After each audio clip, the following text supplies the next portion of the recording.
Doutora Drag!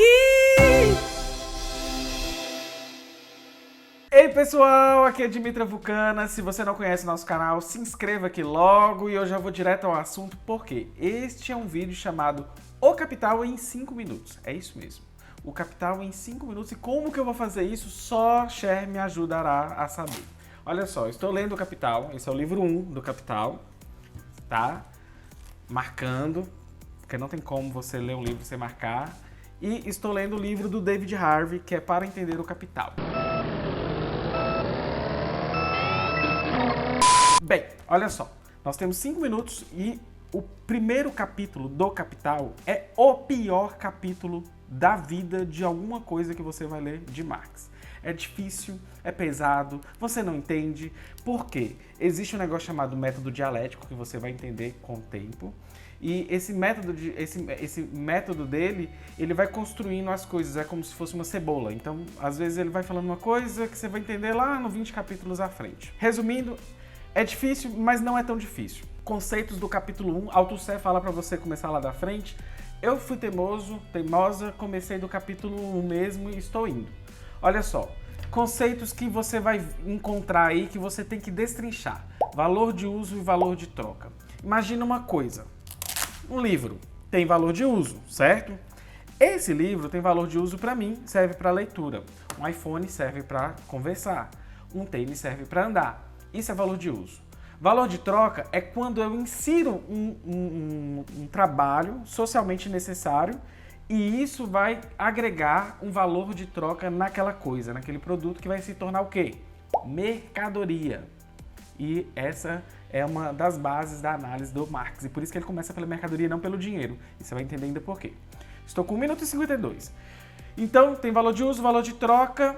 O valor de troca faz com que a gente possa ter a mercadoria de fato, porque a gente colocou o trabalho socialmente necessário, né? O trabalho socialmente necessário para fazer isso, e isso vai gerar o que a gente chama de trabalho abstrato e trabalho concreto. Antes de, inclusive, para trabalho abstrato e concreto, tem outra palavrinha também que não está nesse esquema que eu estou falando aí para vocês, que é força produtiva. Força produtiva tem a ver com, por exemplo, a expertise do trabalhador. Imagina um trabalhador preguiçoso e um mais ágil. Você concorda que se o preguiçoso for mais lento para fazer um livro desse e o mais ágil for mais ágil para fazer o livro, o do preguiçoso vai ser mais caro? Não, porque é um trabalho socialmente necessário, é uma média dos valores.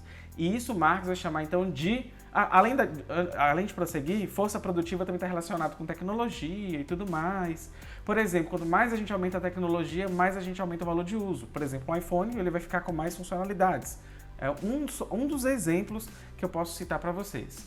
Então, essa força produtiva, ela vai dividir, então, no duplo caráter, não essa força produtiva, o trabalho nas mercadorias, ele vai dividir em um duplo caráter, que a gente vai chamar de trabalho concreto e trabalho abstrato. O trabalho abstrato é esse que eu expliquei para vocês, que é independente, né? O trabalho concreto tem a ver com especialidades, professor, tecelão, Marx dá esse exemplo, né? Tecelão, alfaiate, é um trabalho concreto, é uma especialidade concreta. O abstrato é esse que eu te falei, que está na média das coisas, que é o que vai gerar o valor de troca. Então, se eu imprimir o valor o trabalho socialmente necessário, criei o valor de troca, eu vou ter a mercadoria. A mercadoria, então, agora está pronta para ser trocada no mercado. Só que Marx começa do começo, certo? O começo não tem dinheiro. Então, o que vai fazer dinheiro? Aí ele vai explicar o movimento dialético da formação do dinheiro. Então, ele vai começar a falar, ó, existe um negócio chamado forma de valor relativa e forma de valor equivalente. Aí ele vai dar um exemplo bem antigo, vou usar aqui hoje com vocês.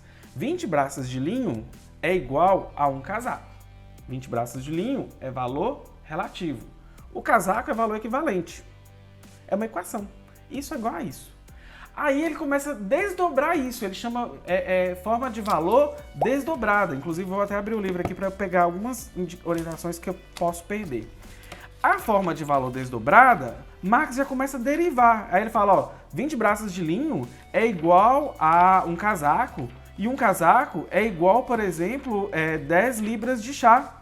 Que é igual também a 40 libras de café. Ele começa a fazer, e explorar, e ele gasta assim com medo, método, para ninguém julgá-lo. E eu vou estourar meus 5 minutos. Mas olha só, essa forma de valor desdobrada, ela é limitada, porque Marx fala que isso vai gerar uma série infinita de expressões de valor. Então ele fala assim, olha, se isso vai gerar uma série infinita de expressões de valor, por que não então fazer uma forma de valor universal? Aí ele vai lá, coloca um colchetezão e coloca 20 braças de linho. É equivalente a um casaco, ou você vai comprar 10 libras de chá, ou 40 libras de café. Esquecem as medidas, viu, gente? Um core de trigo. Isso não poderia colocar aqui. Um mouse é igual a meio livro, ou 3 livros desse pequenininho de bolso. Enfim,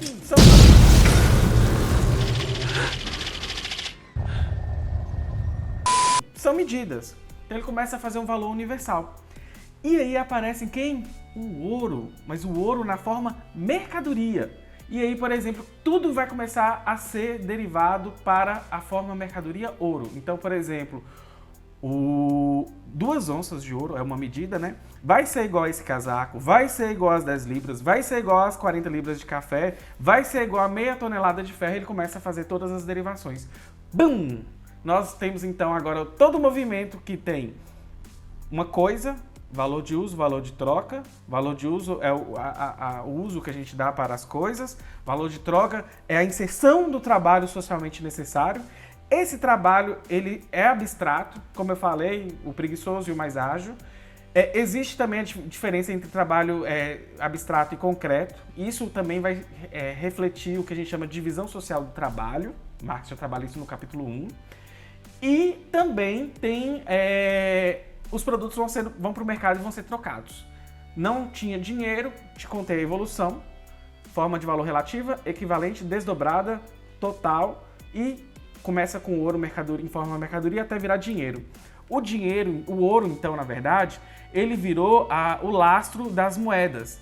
Inclusive, nos Estados Unidos, o lastro, que é os Estados Unidos que tinha a maior reserva de ouro, era lastreado o dólar. E nos anos 60, deixou de ser lastreado no ouro, né? A moeda dólar deixou de ser lastreada no ouro, mas mesmo que Marx tinha falado isso muitos anos atrás, inclusive sempre acusa os marxistas de ficarem sendo parados no tempo, a teoria ela avança porque o materialismo histórico dialético ele permite fazer análises nesse sentido.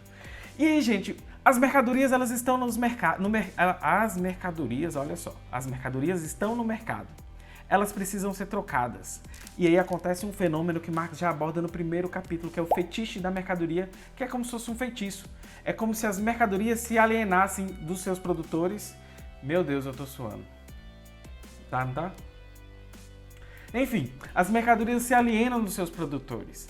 E aí a gente não entende mais quando você está comprando essas medidas, essas coisas, qual foi o trabalho, quem foi explorado, quem não foi.